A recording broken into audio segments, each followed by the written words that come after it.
In this video, we're going to look at the cult drums from It Might Get Loud, or you might want to call it KVLT if you don't like death metal, and how we like to spell things and whatnot. But this is a pretty cool drum sampler, pretty easy to understand once you get the routing, and that's what we're going to focus on here, the definitive guide for this, how to actually use it. And this comes from itmightgetloud.org. Head over here. Is a drum library designed for lo-fi metal and punk music, VST, AU, and AAX. That means it works in Pro Tools, which is what we're going to use it in. Head over here, see what is included: 1 kick, 2 snares, and you can hopefully you know how to read, so you can read that yourself. Okay. Now let's listen to a little bit of it, full mix wise, since we're going to be focusing on routing. So just so you can get an idea of how this actually sounds, it sounds pretty good.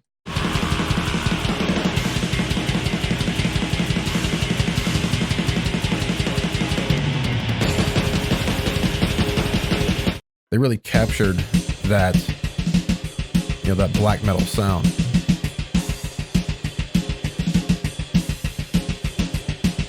All right, so let's head back into Pro Tools here. You can always head to this website and listen to more samples if you want. Go back into Pro Tools and we'll actually look at the routing.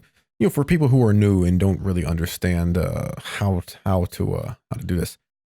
So we're going to be using some MIDI from It Might Get Loud as well.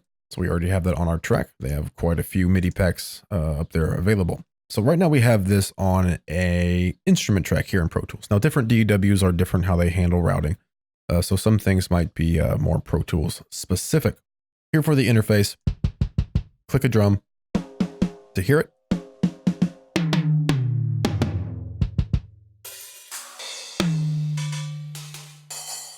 Lots of cymbals included. Very cool. Okay, so that's pretty much the basics of this interface here. Let's head back to the routing. We're going to ignore this, although it's nice that they put this right on the front page because it will come in very handy. So head back to the mixer here. Now, if I just go ahead and play back, we're able to hear, turn this up actually, we're able to hear everything, right? So of course, use your volume mixers to turn things up or down. Pretty basic stuff, right? You have solos. Of course, your mutes. Also have your pan knobs.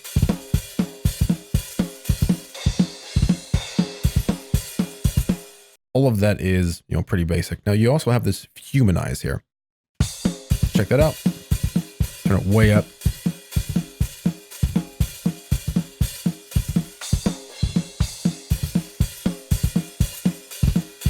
So it's pretty cool to have that integrated there. Now let's step over routing just for a second, because this is what we're going to focus on, and head on here to our MIDI notes. Now this is very important, even in your DAW, if you end up changing this, for example. These are the notes or the CC numbers that you want to program to trigger each and every different thing. Okay, so snare 1, snare 2 here, as you can see. Here's your kick.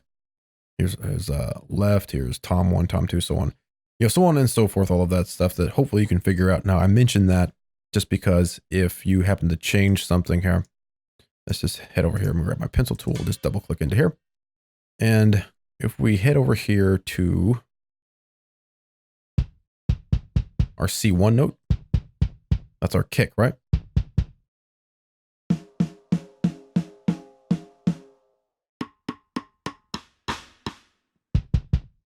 Now, what if I change this on accident to 35?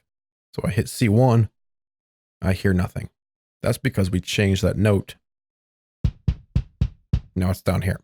So keep in mind, if you change things, this actually corresponds to, real MIDI notes in your DAW. Of course, on your drum brain, it just sort of depends on what you're using, but be aware of your different notes here. So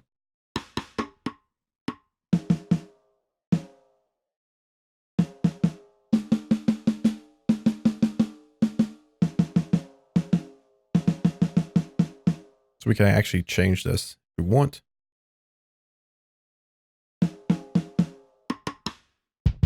whatever you want. All right. All right, so that's your MIDI notes. Hopefully you have a grasp on that.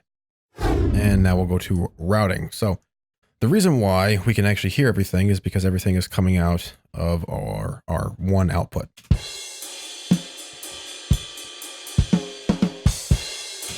But what if we change this? If we had kick going out too, now we're not getting our kick. But if you want to output all of your drums, since we don't really have the ability to have different plugins within this plugin, there's not like really a bunch of effects you can throw on here.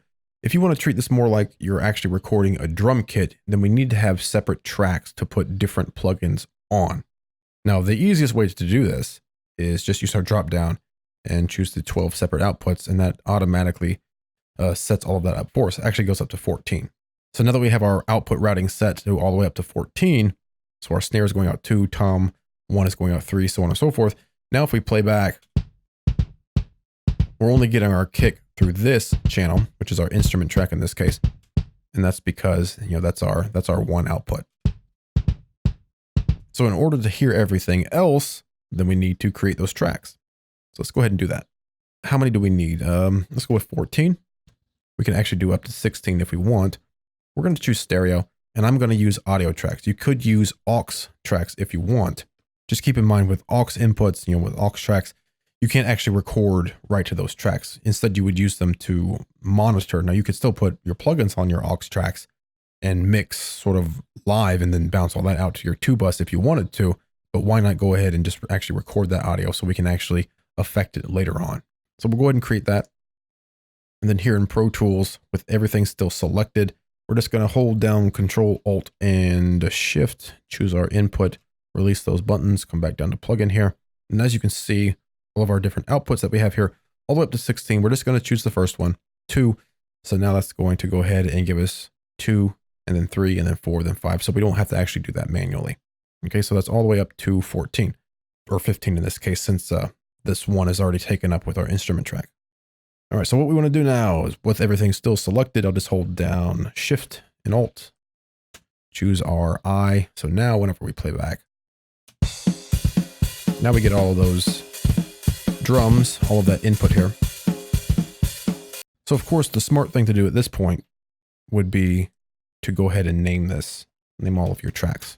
I'm not going to do that here, but that's what you would want to do next. So you go with your snare, name all of your different drums there. All right, now what about this kick that's coming out 1? Well, we could of course change this and just create a different track. Another thing you could do is just put the output to a new track, coming from this track. I think in this case, what I'm actually going to do is, since we actually have this going up to 15, we don't need 15 for anything here. So I could leave this on 15, or what I could do is just, as I mentioned, I could bust this out to a new track and just have that, have that 1 coming through. But what I'm going to do in this case, just because I want to, is I'm just going to change this to 15, just in this case. And I'll just pull this up to the top. And then we'll just call it kick.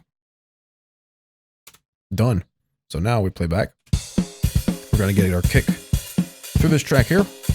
Then of course we could, let's just choose a different,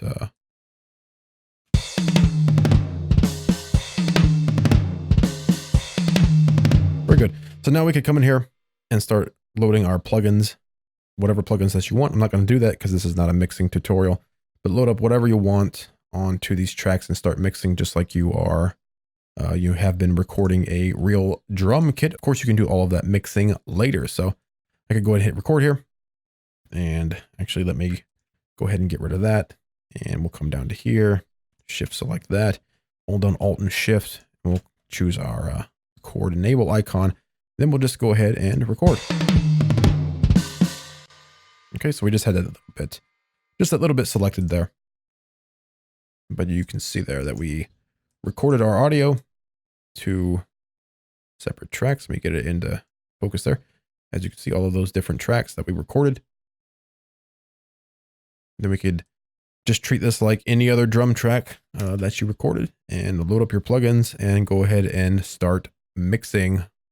And you have separate tracks for each of your drums, each of your cymbals, toms, hi-hat. Of course, this is a pretty small example there, but hopefully you can understand the idea of this separate routing versus having everything coming out of just our one output there.